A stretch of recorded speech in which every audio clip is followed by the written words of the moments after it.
It's a lovely morning and warm welcome to the program. Kunle Aruyo is my name. Nigeria is one of Africa's largest consumer of rice, a staple found on virtually every dining table.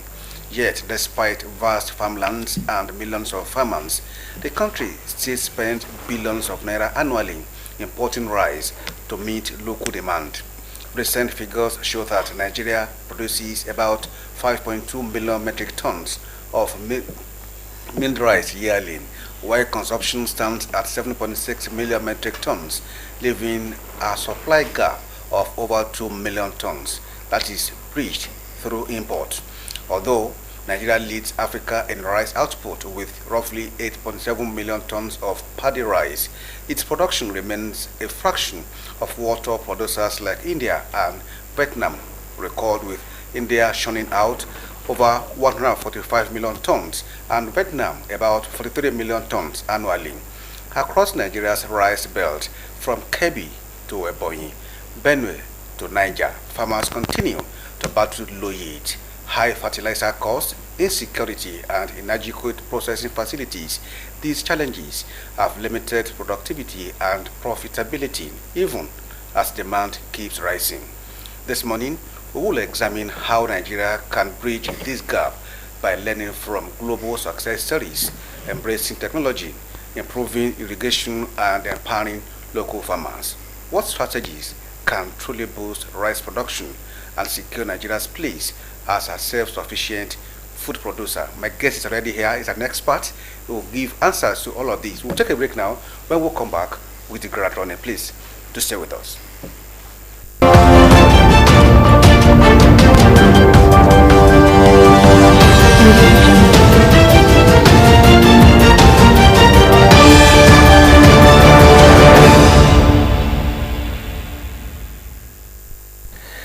Welcome back. This morning we're taking a look at how we can actually boost rice production in Nigeria, and I have an expert in the studio to do justice to that. I have Professor Christopher Akimbile, a professor of agricultural engineering at the Federal University of Technology, Akure Futa here. It's a pleasure to have you on the show today. Thank you very much, Kunle. Good morning, viewers at home. What exactly would you say Vietnam and India are doing that are not doing in Nigeria in terms of rice production? Thank you very much once again. Yes, Vietnam, India, China are some of the top rice producers globally. And what they do is that they embrace agriculture as a national identity.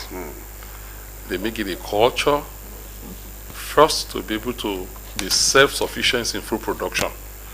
You know, during the First World War and Second World War, one of the ways by which the wars were quickly won by the winners and lost by the losers was one, food and water.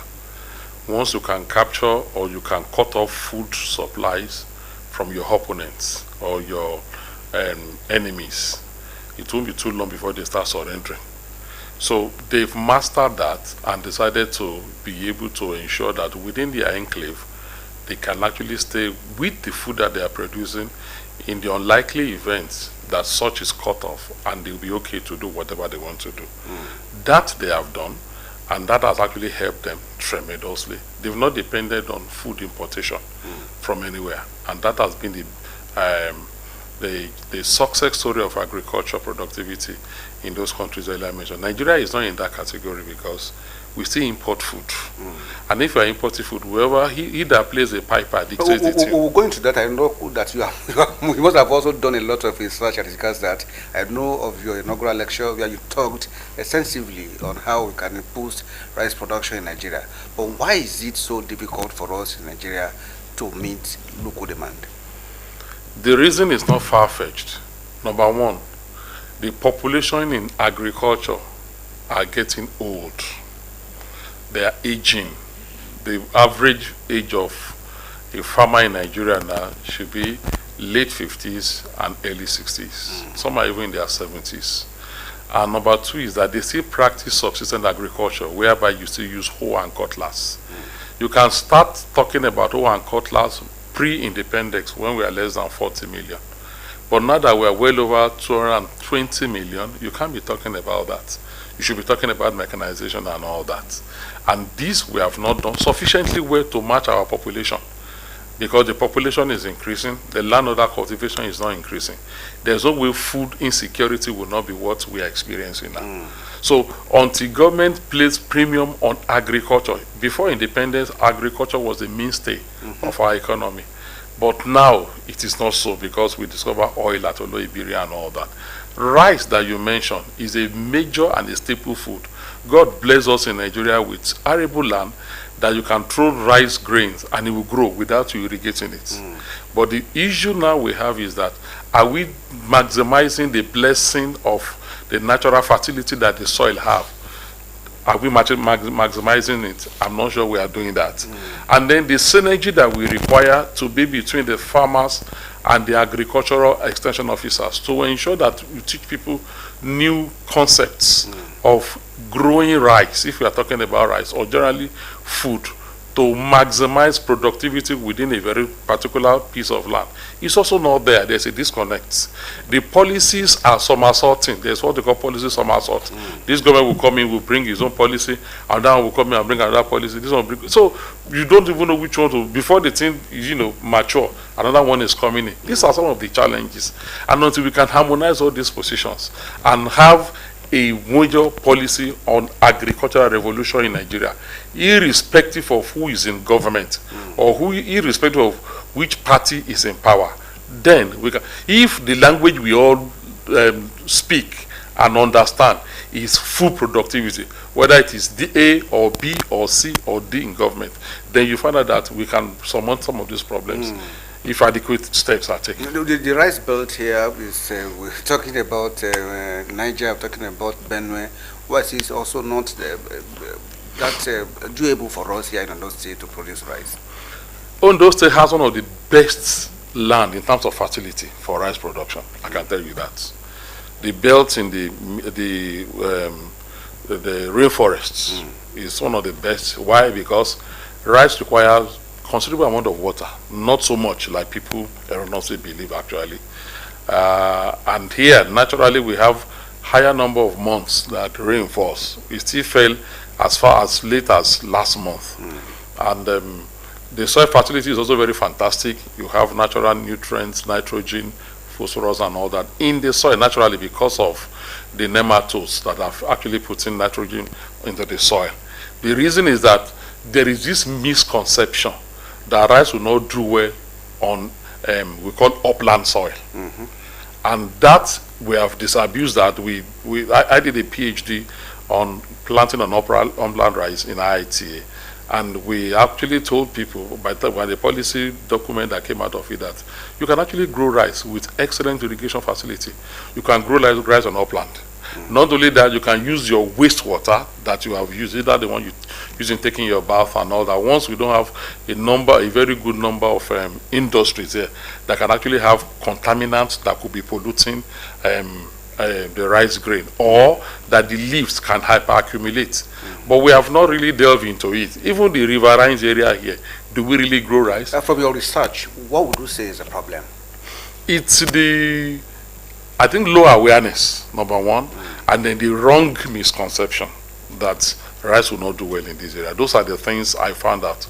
Rice thrive extremely well in Ondo State. In fact, the tonnage in terms of the yield that you can get per hectare, depending on the location, either in Akure or in the SLD area, is as high as about 7 to 8 tons per hectare. Which is quite high, because in other parts you see between 3.5 and 5 tons per acre. That's the average yield that we have. Even in desert like Egypt, in Cairo, we hit about 9.2 tons per hectare in rice production. That's a desert, but with proper irrigation, they were able to get that. So if that impression is changed and you encourage, the government of the day encourage people to go into rice farming, Ondo State can be a major hub for rice, one of the leading, if not the best, rice producer in Ondo State and in this region. You're talking about government encouraging farmers. Yes. What type of encouragement would we want government to give? Number one, to subsidize agricultural produce. Number one. Number two, to ensure that the landholder cultivation is increased. Number three is to make mechanization easy. the government of Niger State, that is into mass production of rice, actually cleared large hectareage of land at heavily subsidized prices for farmers, because the bulk of the money we are going to spend on food production, more than 56% goes into land preparation. How many farmers can, even agri development projects in Ondo State, how many tractors do they have? So if you don't have that, how do you clear the land? Is it with cutlass and axe? How long are you going to do that? Will that idea not contradict the policy of government has no business in doing business? That is not business. It's to make the land available for people. And cultivate it for them. And create a value chain where the system itself will regulate itself. Government will be a participator, not a driver, as it were. Open up the land and allow people to take the land at a price that is subsidized. You begin to see what people will do with it. That's what I'm not saying government should start planting rice, but open up the land for people to cultivate rice, and then make the incentive such that it is affordable for them. Somebody wants to grow in the stretch between Ore and Ondo should be able to get a piece of land that has been deforested, remove all the trees and all that. Number two, that you can have access to nearby stream of water that can actually irrigate during the period of acute shortage of water, and then put in place things that will make, if the incentives like the fertilizer and all that is subsidized in a way that farmers can afford, you begin to see. But until we do that, we just be dancing around in the circle. In your paper, during the inaugural lecture, you also talked about how Nigeria can actually boost rice production. Could you also let us into these conclusions? There were a number of things we recommended. It's over 4 years ago now, September 2021 to be precise. One of such was that I advocated that the Nigeria government should create a specialized rice research institute. I am happy to report that I actually saw that in the pages of the paper sometimes ago, maybe last year, that it has passed second or third reading, and that they are going to cite the Rice Research Institute in Igbimo Ekiti. I don't know if it has been approved, but that's a good step in the right direction. I also mentioned the issue of recycling treated wastewater, because we just waste water. You take your bath this morning, you wash your plates and all that, and you put it away. Of course, we don't have a network or system wherein we harvest that, but in your closet, in your community, it can be such that you can pipe it in a way that you can collect it. It is harmless. It's only where you have mines, you have industries that are polluting metals and arsenic things that can pollute the water, that the salt water is not safe. Because the rice plant has potential of retaining those heavy metals, and if they are consumed, it can actually lead to some internal injuries or affect the internal organs in the body. So using that will also, because people talk about the fact that there's no water sufficient enough because of the competing demand for water by other end users, like people who are drinking it, people who are using it for restaurants and all that, people are using it for building and things like that, even for fishery. Those who are using it in the fish ponds and things like that. But if you can actually try and work on how we can actually recycle our treated wastewater to grow rice, it's a possibility. And then we say that there should be government reserve areas only for agriculture. Just like we have government reserve area for housing development, we have government reserve area, industrial reserve area for government, for industries. Let's also have a place where you just dedicate exclusively for agriculture, where people can actually go and grow food, different types, such that if you are living in Akura and you are going towards Ore, I keep talking about Ore, or you are going towards Ondo, there is a government reserve area that you can buy your food in bulk, and the price will be less than 50% of what you're going to get it in a city like Akure or in Ondo town and things like that. If we do all those things and encourage youth, I talked about youth also, taking a liking in agriculture. Our youth today are interested in computer, artificial intelligence, AI, this and that, but you can actually apply all those ones also in agriculture. A lot of countries are doing that. Israel is doing that. US is doing that. UK is doing that. The percentage that is producing food that they eat in US, in UK, in Israel is less than 1% of the entire population. And you can imagine, they are not using hoe and cutlass, they are not using primitive equipment, they are using mechanized and computer that you can set your equipment. It will tell you when to irrigate, it will tell you when to stop irrigating, it will tell you when it's due to harvest. If you can automate agriculture in a way that elite can actually come into it. It is possible. It is possible here. So maybe that is why we also have youth also doing that in the countries you have also mentioned. Yes, people are excited. I was about to also mention this youth in agriculture. Yes. I know government also held that policy, Yes, encouraging youth to actually come into agriculture, yeah. but that didn't work. I mentioned policy somersaults earlier on. When government A comes and say we are doing youth in agriculture, government B comes and say we are doing agricultural policy promotion policy. Another one comes and say this is what we are going to. When you change the policies, you don't allow one to mature before you start it. This is it about policy or about the youth are not showing interest in agriculture? For the youth to show interest, the policy should be embracing enough or endearing enough for them to show interest. Why are people running into IT? Because there is future in IT. There is nobody that study computer science or computer. Maybe because it's not that stressful. It's not agriculture. That's what I'm saying. We need to move from manual agriculture to integrated agriculture. That one is what we call precision agriculture (PA). It's not stressful. You can irrigate using the app on your phone. You can determine what happens with your app and then your drones picking information about what is happening on your farm. That one is also not stressful. Would you say your students are also showing interest? They are. A good number of them are even practicing agriculture. They are practicing it on a large scale, though the percentage is small compared to what is expected. But there are people who are now saying, okay, there's money there because everybody eats and you don't sell on credit. So they know that there are people that sell tomatoes on campus to staff that were done by students. And some of the things they apply were the things we taught them. There are people that some of the people that work with me that we had rice research related, we harvest the rice, we bring it for presentation, we eat our rice. So a lot of people are going into that and it's helping them. Apart from the fact that they have another job, they also use that to augment whatever they are getting as their take home, and it's helping people. But what we are trying to say is that, look, let's try and minimize subsistence agriculture where you just do at the backyard in your house alone, or I do just in front of my house, or on undeveloped land. Let's have a way by which you can have a mechanized form of agriculture.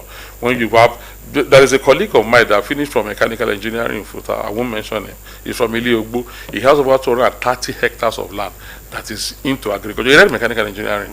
He wasn't even based in the country, but he came and invested in agriculture heavily. He's the largest employer of labor in Iliogbu, in Osrc State, as we speak. Large hectare, about 230 hectares. He grew maize, he grew oil palm, and all that. And he's making his money in millions. I have another one that is actually into poultry. And then they do it in a way that where you have, we call it integrated agriculture, right over the where you have the poultry, under it you have a fish pond. The droppings are actually feeding the fish, and then so you recycle all the waste in a way that the poultry, the bird is consumable. The feathers, they have equipment to defeather the birds. The droppings that should be a menace is actually feeding the fishes, and the fishes are also giving them money.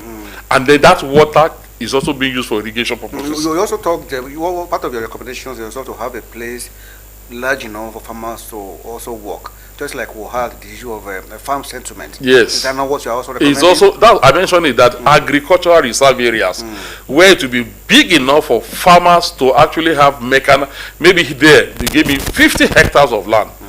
Maybe on a lease for 10 years, another person have another maybe 100 hectares of land. I am doing maize, you are doing rice, somebody is doing tomato. You will see that will force down the price of commodities. I asked that intentionally because I also know that government had something like that on along or a road, and it didn't work as well. If it did not work, then you find out why it didn't work. Is it because government changed?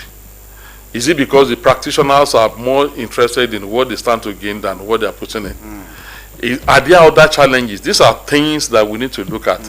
Before we begin to cast aspersion on a project or a policy that is not working, then we should ask questions. And the other one is this issue of harvesting wastewater. Yes. With our perception and our belief, do you think this will also work?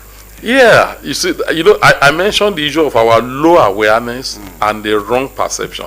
It's not just on wastewater alone. Some farmers believe that when you grow rice inside a stagnant water, the taste will be sour compared to when you grow rice in a flowing water. These are all illusions. Okay, these are things that scientifically have been proven, and they are not correct. Now, wastewater only appears to you as waste. Once it gets to the soil has a natural filtration ability. Nobody wants that type of water to be harvested. It is when you tell the person that this is. You see, I was in Egypt in 2004, and they told me that the water in the bottle that we're drinking is recycled from their wastewater, from their socket pit. I started spilling the water. The guy was just laughing, but you have taken about 1.5 liter before. It is when you tell them, when you don't. You know, now in Ghana, human feces and animal waste, animal feces are being packaged as fertilizer now, and people are embracing it. And it's working perfectly because of the danger in using inorganic fertilizer that will leave residue behind, that will injure the soil. Until we begin to see, we should think globally, but we should act locally. That's localization. Until we begin to solve our problem, look at how we can solve our problem inward, look at what's our problem. We may be having a mirage of thinking that miracle will come. It's not going to come from anywhere. If you see any country that have been developed in agricultural sector, they are able to solve their problem locally by themselves in their country, in their own way. And it has helped them. The major focus of that inaugural lecture was to see how we can boost rice production in Nigeria. Yes. Since that presentation, have you seen any change? Have you observed any change? Well, as a researcher, mine is to go and do research, make my findings known in a way that will be easily admittable by the would-be consumers. We have also brought out policies on that, papers, to still sensitize the public and the government of the benefits of actually growing to rice, because we spend a whole lot of money importing rice. There was a time that the National Bureau of Statistics said we are spending 360 billion naira every day. As far back as when the current emir was the governor of CBN. So you cannot imagine how much people are talking. The last administration tried to massively increase local production, but there were saboteurs. Okay, they even had rice pyramid at some point, but they were all imported. They were filled with empty things and all that. I may not be able to have indices to measure whether there have been changes. I know the awareness has been raised. We use all manner of medium to actually disseminate the information. We use the social media, we use the print and all that to raise the awareness. But since I am not a practitioner on a large scale, I may not be able to say this is how far people have embraced it or have adopted it. Because I also know that there are people who are feeding fat in importing this rice. And what they do, without apologies to anybody, is to frustrate local production so that their own market of importing will boom. So now there are challenges. We have a balance that we must strike. With these recommendations, it looks to me that you're also looking at the government alone. What about the private sector? Well, I didn't recommend only to the government. Of course, private sectors, individuals were also concerned. There were people, there's a Toikin Rice project in Lagos, in near Ikorodu, that is thriving. There are people in Adamawa that I know have about, 300 acres of land growing rice in the northern part of Nigeria and all that. And they are not government people, they are just private individuals. What we want is, if are they actually showing interest in those? Yeah, some of them had contacted. Some read some of the. How did I know that they are there if they didn't contact me? Some contacted me and was asking me how they can actually harness wastewater in a settlement like ours where we really do not have planning. And we have been trying to help people because the competing demand for fresh water is increasing. And until we find an alternative way, even some rivers are drying up now. Okay, so you see, until we find the balance to be able to maybe the current or the recently established settlements try to network water collection, waste collection in a central sewage system such that you will not just waste the water.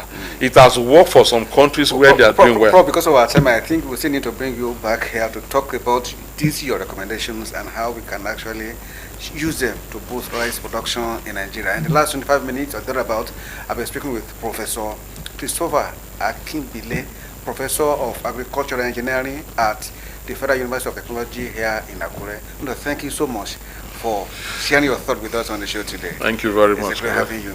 Thank We'll you. say find time to bring you out of the lecture room to come and talk to us. You're always welcome. Thank you. That's how it's going to be on the show today. Join us on Friday for another one. Kunle Ariyo is my name.